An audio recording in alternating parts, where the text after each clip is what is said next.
Do you remember that story of you and I going from your house to cheerleaders when I was driving you? I want to hear. We stopped at a stop sign, which I thought was a stop sign. It was an intersection. We were there for like 3.5 minutes. Oh, and there was no stop sign. Oh, I remember that. Were you smoking with me? Yes.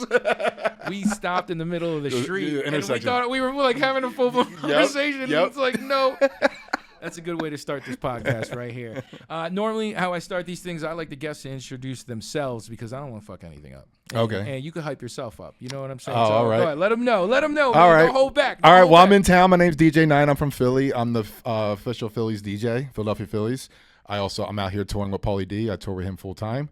And on the side, I just watch Ray smoke weed. Wow. Ray's your beautiful fiance. That's my beautiful fiance. Wow. And she's off camera. We appreciate you, Ray. Well, thanks for stopping by. Of course. That's a lot. Long time coming, Bonics, man. I miss you around Philly, No, so I had I to know. come and see you. I invite this guy like every time, and he's just he's big time in me. No. Pauly D, big time in me, man. Oh, how many times I'm out here and I don't even feel fresh air. It's just airport, hotel, club, That's airport. cool. That's the life, though, man. Yeah, it is. That's man. the life. How long have we known each other for? Oh my goodness. So you called me 2014 maybe to tell me I was going to be on Wire 96.5 in Philly. Wow. You gave me the call. You were the official call. I was wow. Thank you. Yeah. You were like you told me about it. You were like, yeah, we really like you. Like, so we want you to be a Saturday mix show host or mix show DJ. I'm like, oh, that's amazing. You were like, so how do you feel, man? I'm like, I feel great. Nah, that's cool. That was it. We hung up. And now, you're still on the radio on the legendary Q102, which I used to listen to growing up. So even the fact that I'm still on the radio there, it's crazy, it's right? Dope, man. It's super dope. I know. It's really dope. Thankful. Nah, man. So what I know about you is blue. We come from blue collar DJing. Mm-hmm. You know what I'm saying? Started from the bottom. That's right. To the college parties, to the bar gigs, Mm-hmm. to the random events, to the residencies. And, I think it's pretty cool and celebrated that you're with Pauly D. Pauly D's a great DJ, by the way. So let's put that out he's there. amazing. You know, Are you people will give him a hard kidding? time because the hair and the Jersey Shore. Right. But Yeah. Pauly, and he's a DJ fan. I take a lot from him. I really do. How did you link with Pauly D? We connected. We had like mutual friends. Just in the DJ world back in like 2009. Like when like Crook and Clan was like popping off like really then. When you were tanning then? Yeah. when the hair was... I had a blowout then too, I think 07, 08. I'm from Jersey, so it's okay. It was fitting. Of course, it was weird if you didn't have one. Right. But no, when he really started touring, when the first season of Jersey Shore ended, he really took the DJing by storm and started touring everywhere. He stopped in Philly. I'm like, I'm going to show up and show love and say what's up. Right. Coincidentally, he was going right from Philly to Atlantic City to start his job at Harris Pool or his residency there. And he was like, yo, you just want to follow the car down? And I'm like, yeah, sure. And we've been cool ever since. So really. you introduced yourself then or whatever? Yeah, well, we kind of knew each other. Okay. Like we knew who each other were, but Right. like it took me showing up and showing face for him to be, put a face to and then the ever name. since then, It's been cool. Yeah, he's a great dude, man. And when was like the officially like I'm working with Pauly? That was post COVID. I mean, before then I was doing some like on off like weekend runs when the DJ that's Danny Rocks. Mm-hmm. What he was doing, what I'm doing for him now, Danny was doing for like 11 years for him. Right. If he had like to go do something, an obligation or something, I would fill in and do those shows. Dope. And then over time, he just wanted to like call it quits. He had other endeavors. Danny Rocks. Right. So I got the call like in 2022. So you open up for Pauly everywhere. Do you set his stuff up too? And all I that? do. Yeah. So I do both things. I open up.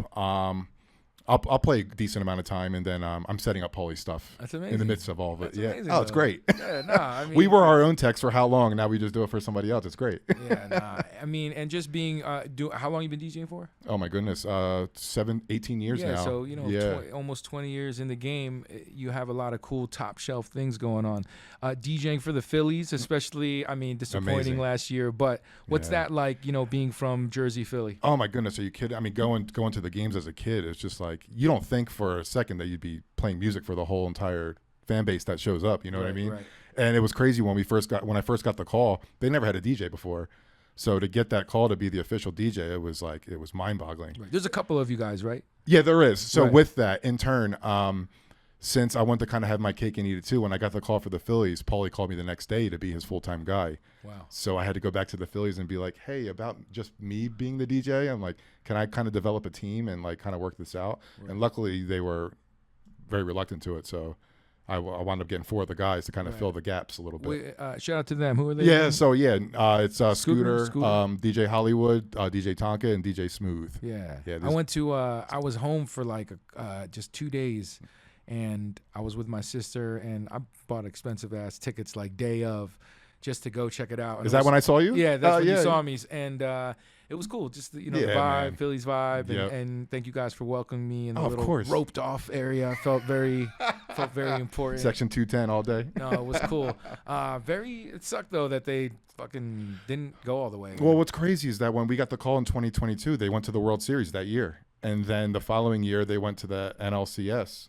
Or no, is it NLCS? I don't remember now. But yeah, they did, and obviously they didn't go to the World Series. But it's been nothing but success since we've joined. I like to think we're a good luck charm a little bit. Probably. DJing is important too. Tell people what it's like. I love the idea of that. It's fucking nerve wracking. The first few times. Oh my goodness. And then like now, it's probably like, okay, cool.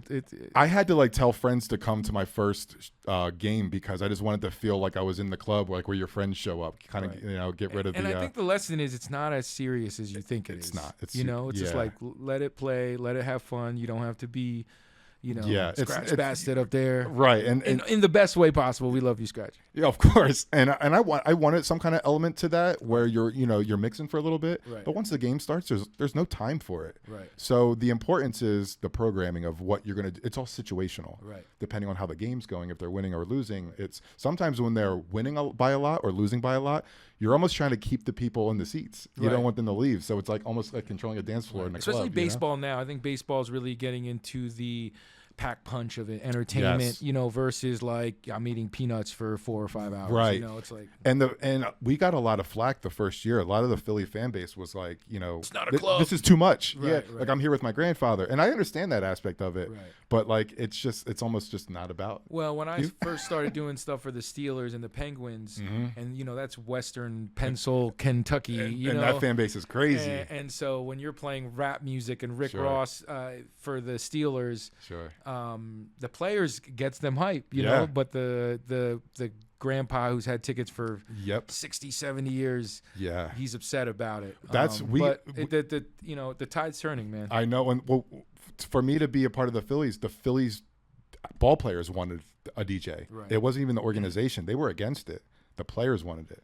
So we did it. We're doing it for them. And it still makes me like, wow, you really can play Meek Mill. And and you're just like, but super dope moment during one of the playoff games 2 years ago. They had Meek come out with like the Fanatic on like the 4-wheeler, and I played a song for him while he lip sync. Well, I think he lip synced. So you could actually say you got to DJ. A little bit. For Meek Mill. Yeah. No, so that's cool. Congratulations on that. Thanks, I mean, man. and I think that's again, and then the third part of that is radio. You know, and being on again, like we said, being on the station that you it's great, in, man. so. It's the best station you want to be a part of, I think. Yeah, unbiased opinion. Right. I was actually just on today, Throwback Thursday.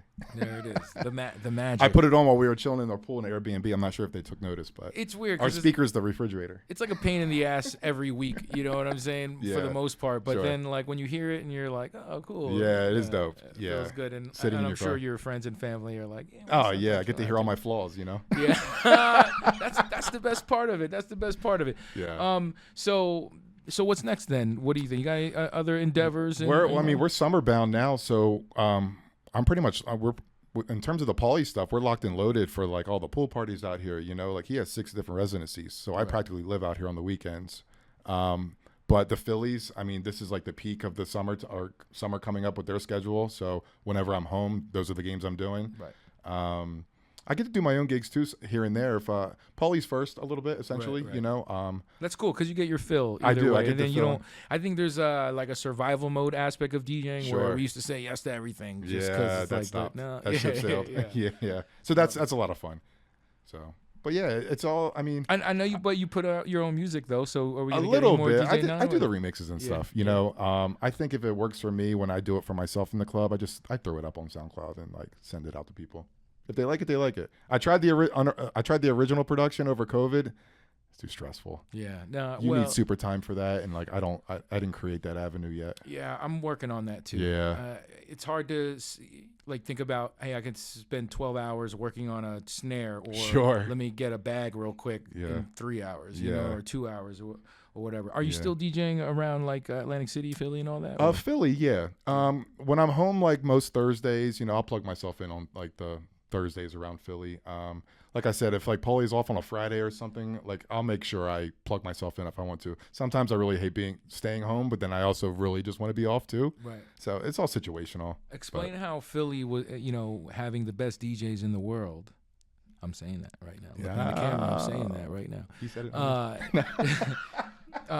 Philly having like the DJ culture. Tell me how that has like shaped you, and for people who obviously not everyone's from Philly. So. I mean, the generation above us, the scratch mechanics. I mean, you're a scratch mechanic, so people like yourself. I mean, it's they're big shoes to fill, And if those guys stop playing in those rooms, like I want to play just like them. I always wanted to play just like them. So like we were talking about off air. It's just like we are in our heads so much to try to be the greatest, and it's like. I'll put this out there just so it's not awkward. I don't think I'm technically a scratch mechanic anymore. Oh, okay, fair enough. But there's no bad blood or anything. Big shout out to all the gods. You were at one point. But I just wanted to say it because just in case someone doesn't like, he's not, he is. Fair enough. I don't want anyone to feel like, but no, man, Excel, all those guys, I look up to them. So even having that moment or whatever it was, was still an honor. But yeah, like, I mean, from the radio, from the windows to the wall, man, from the beginning of hip hop, from, Jazzy Jeff, Cash Money, and, Active, and Philly DJ culture is a beast, It's incredible. And big shout out to Nico Oso right now. Yes, man. Well, that's the thing. It's like we give a shit so much in Philly that I feel like we're giving everyone literally the best that we can. Right. That Philly is allowing us. Right. I always like to say like Philly. So, it was different because I grew up listening to it, but then I was kind of bred in Pittsburgh, coming from an even smaller city, so I felt like I had to put myself through more of a ringer. Yeah. But I think you fit right in immediately. Yeah. You know that, right? Where like in Philly when I came back, it was cool because, man, just having my mom being able to like turn the radio on and be like, that's my son. Amazing, and just right? like even me on Q102 now, even though like they don't pay me, same. It's cool just to have that little slot. So shout out to Buster. Oh, no doubt. And everything he's doing and the whole fucking. He's team, the GOAT, man. Yeah, he's Buster's literally the guy. Yeah, Buster's the guy. Big shout out to my man Buster. Love that. All right, DJ N9ne, thank you for stopping in. This won't be the last time. No, it will you're not gonna come, but this was your first time at Hardin, and I know you don't really partake in the. Cannabis. Maybe I will today. Hey. But tell them what you think about the shop. And it's absolutely incredible. Like unbiased opinion. Like it's a total vibe. Like you'd be silly not to come in here if you're in town. Yeah, like man, seriously. You gotta bring Pauly in just so he can check it out. Yeah, I'll put the word out for him. Yeah, of course, I'll tell him. I mean, I'm sure he knows someone that smokes weed, right? Oh yeah, of course. Yeah. All right. Of course. DJ N9ne, thank you so much. Where can they find you, man? Let them know. Everything's at DJ N9ne, at DJ N9ne on everything. Right. Nice and simple. I still think I owe you money for a flyer you made that you did for me a few years back. Never that. So never that. You took more than care of us for everything. No, you're good. No, I appreciate it, man. DJ N9ne, ladies and gentlemen. Woo! Hardin, Las Vegas.